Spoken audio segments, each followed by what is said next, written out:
And we are back with the fifth and the final segment of the GSMC basketball podcast presented by the GSMC Sports Network. And in this final segment, I am going to be talking about the next game that's going to happen today.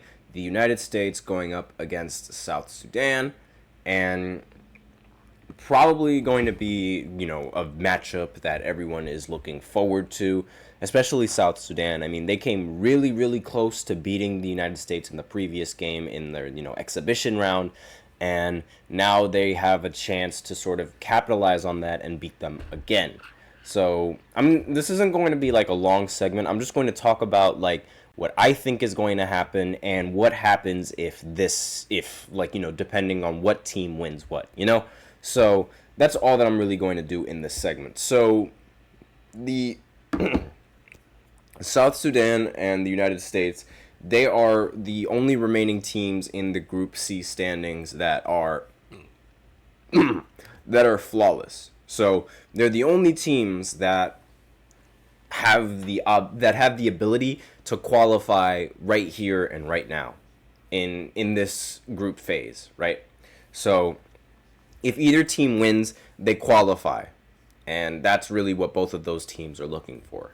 And with the result of this game, that's just going to, because the previous game, Serbia and Puerto Rico, that was rather meaningless. And because, they're still at the bottom part of their standings. They're still in the bottom of the list in the Group C standings.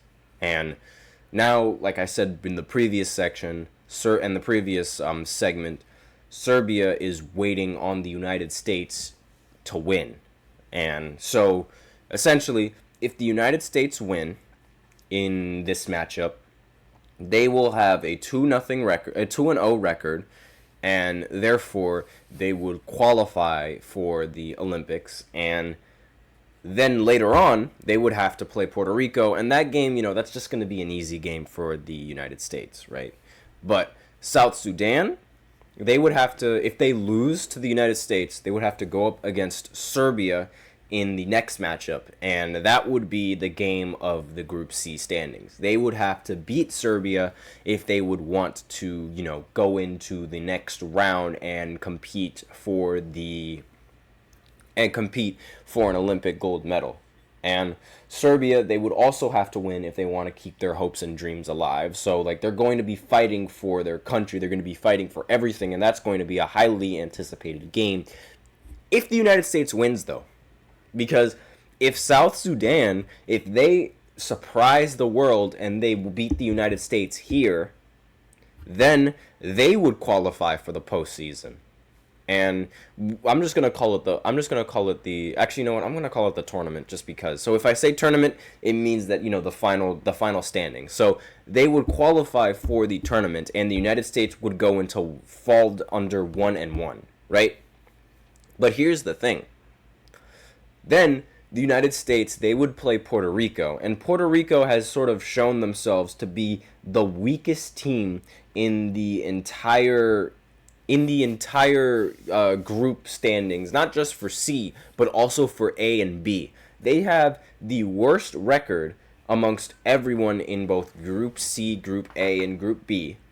And they have the worst point differential amongst anyone in Group A, B, and C standings. By far the worst. They have a minus 52 in the point differential since this game.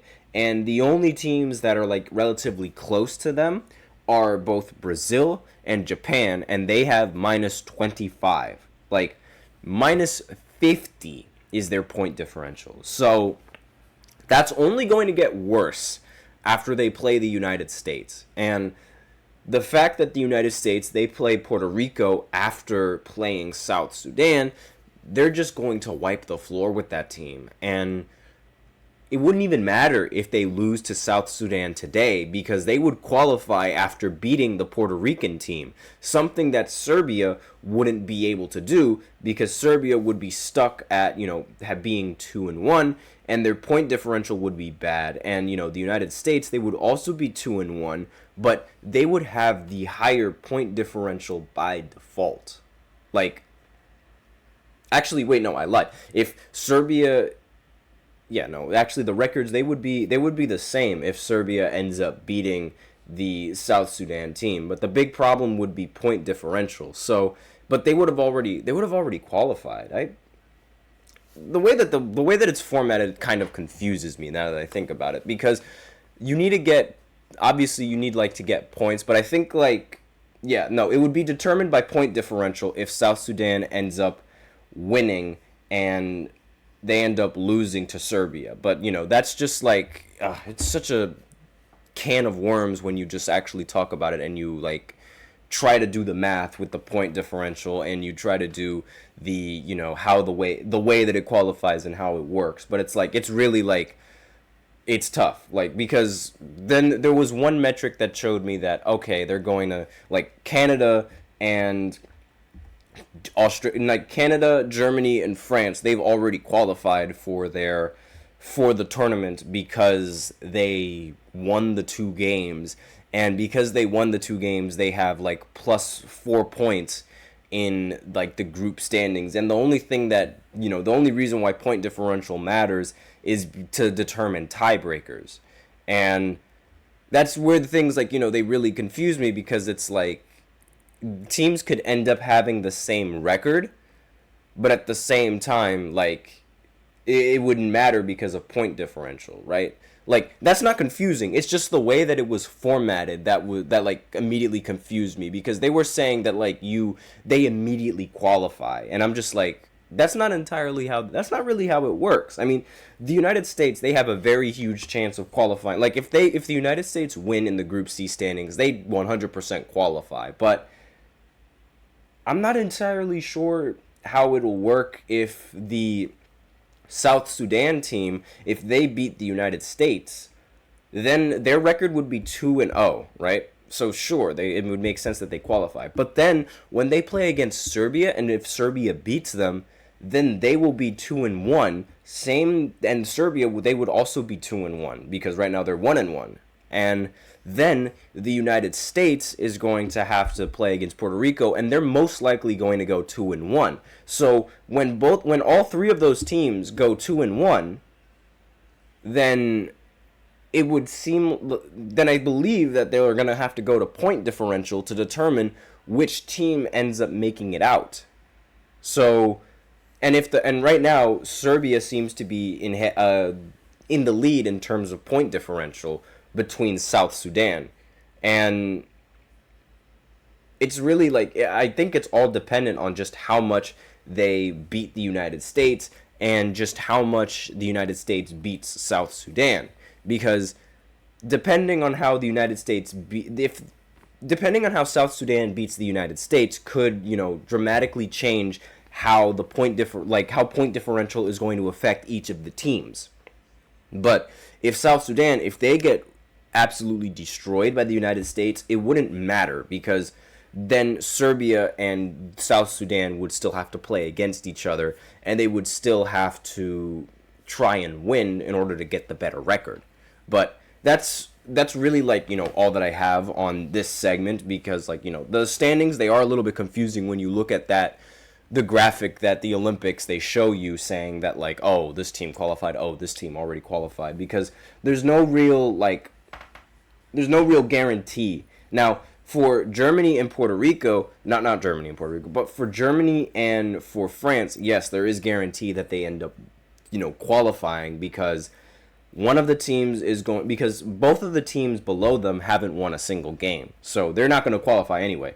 But the fact that there's a possibility that two teams could qualify for the Group A standings, like between Australia and Spain, there's a little bit of a competition there. So we're just waiting on this standing, I believe. And when that happens, I think that despite South Sudan winning, they still have to go up against the Serbian team that also has a chance of winning. So maybe when they get to 2-0, it's not as guaranteed, because I don't think Canada has played either Spain or Greece yet. Like, it's one of those two teams that Canada hasn't played yet, which is probably why they have already qualified. I'm gonna go ahead and check to see, because now I'm kind of curious why they qualified. Yeah, no, they have yet to play Spain. So I believe that it doesn't really matter whether or not they lose to Spain or they beat Spain, because then their point differential is going to keep them safe. But at the same time, like, I think they're going to probably have to try and win. But I don't understand like how that qualification works. But who knows? Maybe they're only talking about like now, like in the now they've qualified, but later on that could change depending on how point differential works, because I don't know. That was a bad presentation. That was a bad showing of it. I think that's what it was. That was a really bad way that they showed the standings when they put the what's it called? When they put the points and the based off of the record. Like, for the way that the graphic was set up, it wasn't set up based off of record, like, oh, Canada's 2-0, or oh, Australia's 1-1, or Spain is 1-1. It went by a point system. So, like, if you get one win, you get 2 points. If you get one loss, you get 1 point. And so Canada had 4 points because they won the 2 games. Australia had 3 points because they won 1 game, which is 2 points, and then they lost another, which is 1 point, so that means 3. Same with Spain, and Greece, who lost 2 games, ended up getting, 2 points because they lost both of those games. So that's just, some food for thought for those, for you guys that are like, a little bit confused on how the Olympics calculate their scores. Don't pay attention to that number. I think that's a bad way to look at it. Pay attention to the record, and pay attention to how much they win by, because those are really the important stats, and that's what's going to determine who makes it and who doesn't make it. Because I'm sorry, that was really lazy, the way that they did that. Now that I think about it. But that is all that I have on this segment. So thank you so much for tuning in to the GSMC Basketball Podcast, presented by the GSMC Sports Network. Please remember to subscribe to the show and leave a comment. It really makes a difference, and your support means a lot to us. So remember to subscribe, leave a positive review. We also invite you to follow us on Facebook, Twitter, TikTok, and Instagram for more content and updates. And please remember to use the link in the description to get your comments recognized, or the link displayed below the ticker on every show segment. That is gsmcpodcast.net. It helps the show, makes it so much more interactive between myself and you guys.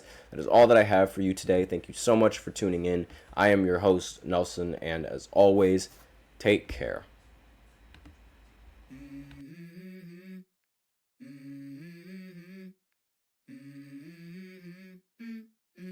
Let's go.